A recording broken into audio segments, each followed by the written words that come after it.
आज की हमारी वीडियो के अंदर हम देखेंगे कि वाटरफॉल मॉडल क्या होता है सॉफ्टवेयर इंजीनियरिंग के अंदर। अगर आप सॉफ्टवेयर इंजीनियरिंग का एग्जाम देने जा रहे हैं तो आप 100% पढ़ के जाइए इसको, क्योंकि एग्जाम में जरूर आता है। तो चलिए इसका फिगर वगैरह क्या होता है डिस्कस करते हैं। ये सिंपल सा हमारा फिगर होता है वाटरफॉल मॉडल का। सबसे पहला स्टेप होता है इसका फिजिबिलिटी स्टडी। ये स्टेप हमें ये बताता है कि हम फाइनेंशियली और टेक्निकली सॉफ्टवेयर बनाने के लिए फिजिबल है कि नहीं है, मतलब एबल है या नहीं है, फाइनेंशियल और टेक्निकल एबल है या नहीं है। मतलब हमारा फिजिबिलिटी स्टडी कंप्लीट हो गया। यहाँ पे से जो भी आउटपुट निकल रहा है वो हमारा अगला स्टेप का इनपुट का काम करेगा। अब फिजिबिलिटी स्टडी करने के बाद अब हम अगले स्टेप के अंदर आएंगे, रिक्वायरमेंट को गैदर करेंगे। मान लीजिए कोई भी क्लाइंट था, उसको सॉफ्टवेयर बनाने के लिए हमारे पास आया है, वो टेक्निकली सक्षम है, एबल है हमारा सॉफ्टवेयर बनवाने के लिए। तो उसका कॉस्ट जानने के लिए उसको रिक्वायरमेंट गैदर करेंगे उसकी सॉफ्टवेयर के अकॉर्डिंग कि वो कैसे बनेगा, क्या क्या चीज़ें लगेंगी। रिक्वायरमेंट गैदर करने के बाद यहाँ से जो आउटपुट निकलेगा वो हमारा इनपुट काम करेगा डिज़ाइन के लिए। अब उसी रिक्वायरमेंट के आउटपुट के लिए हम अपना डिज़ाइन क्रिएट करेंगे।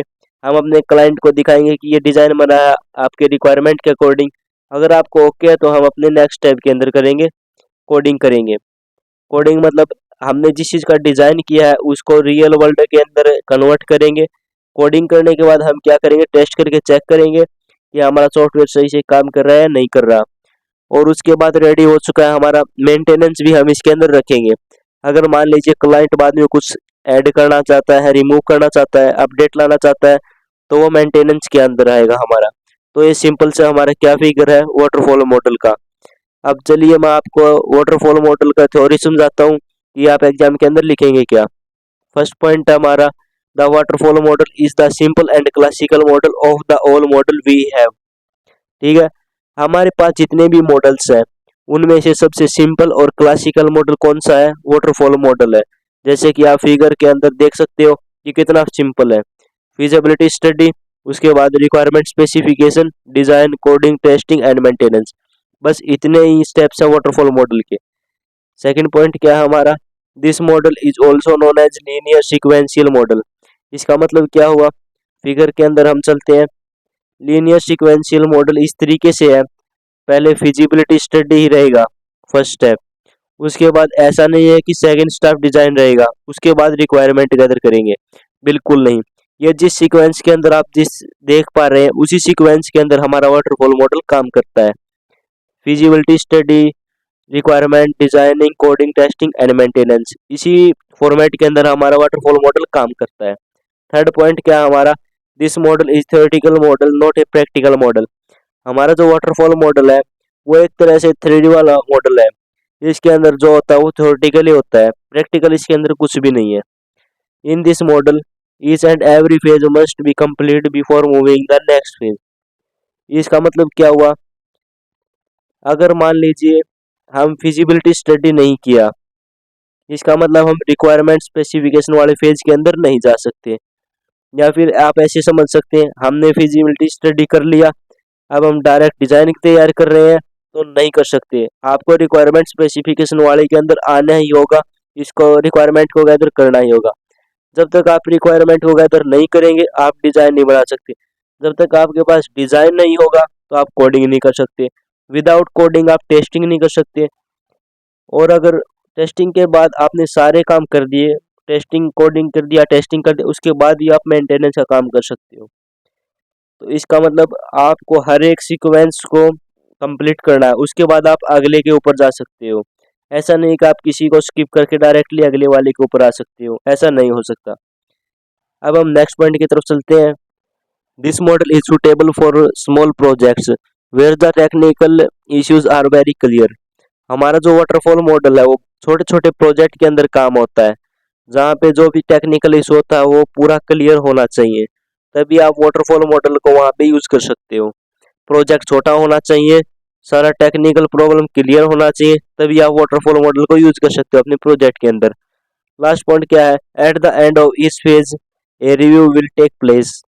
जब सारे फेज कंप्लीट हो जाते हैं, जैसे मैं आपको फिगर में दिखाता हूँ, जब सारे फेज आपने कंप्लीट कर लिया तो आप उनको रिव्यू करोगे कि आपने सही से वाटरफॉल मॉडल को व्यू कंप्लीट किया या नहीं। मेंटेनेंस के बाद आप उसको testing, coding, designing, requirement specification और फिजिबिलिटी स्टडी आप एक बार चेक करेंगे कि आप इसको सही काम किया है नहीं। सबसे पहले आएंगे हम अपना कंप्लीट करते करते, मेंटेनेंस में आने के बाद एक एक करके हम इसको चेक करेंगे। अब इसके एडवांटेज एंड डिसएडवांटेज भी डिस्कस कर लेते हैं।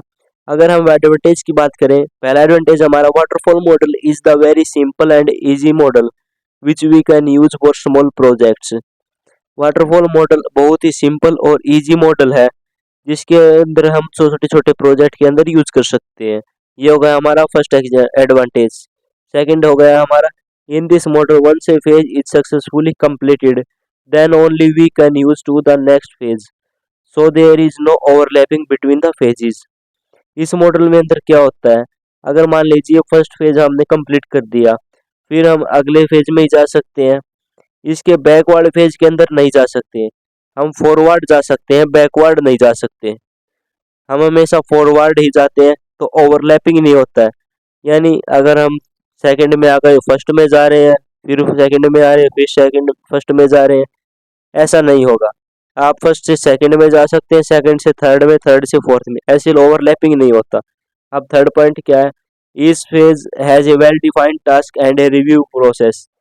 जितने भी फेज होते हैं वाटरफॉल मॉडल के अंदर, जैसे कि फिगर के अंदर मैंने आपको बताया था कि हर एक फेज का अलग अलग टास्क है। उसके बाद रिव्यू प्रोसेस भी होता है कि आप लास्ट में एक एक के पास जाके चेक कर सकते हैं कि आपने सही काम किया या नहीं किया।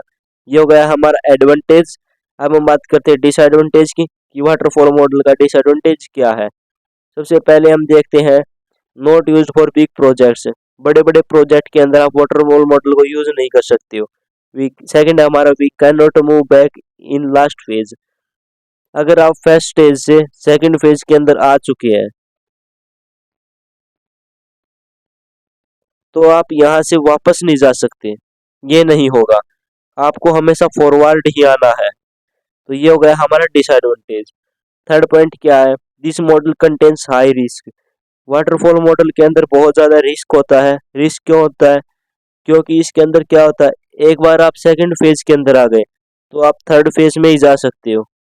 आप वापस बैक के अंदर, इसके अंदर बिल्कुल भी नहीं जा सकते। अगर आपके पास कुछ गलती हो गया है तो उसको आप करेक्ट नहीं कर सकते। और ये एक थ्योरेटिकल मॉडल है, क्लासिकल मॉडल है जिसके अंदर रिस्क होता है। लास्ट क्या, it is poor model for complex object oriented project. बड़ा बड़ा कॉम्प्लेक्स या फिर ऑब्जेक्ट है बड़े बड़े के ऊपर, आप उसके ऊपर काम कर रहे हो तो इस मॉडल को आप यूज नहीं कर सकते हो। अगर आप इसका यूज कर रहे हो तो मतलब रिस्क लेना है। तो ये हो गया हमारा वाटरफॉल मॉडल, हमेशा एग्जाम के अंदर पूछा जाता है। एग्जाम में अगर पूछा जाएगा तो सेम यही पॉइंट लिखिए, आपको फुल मार्क्स मिलेंगे। अगर आपको वीडियो पसंद आए तो वीडियो को लाइक कीजिए, चैनल पर नए हैं चैनल को सब्सक्राइब कीजिए।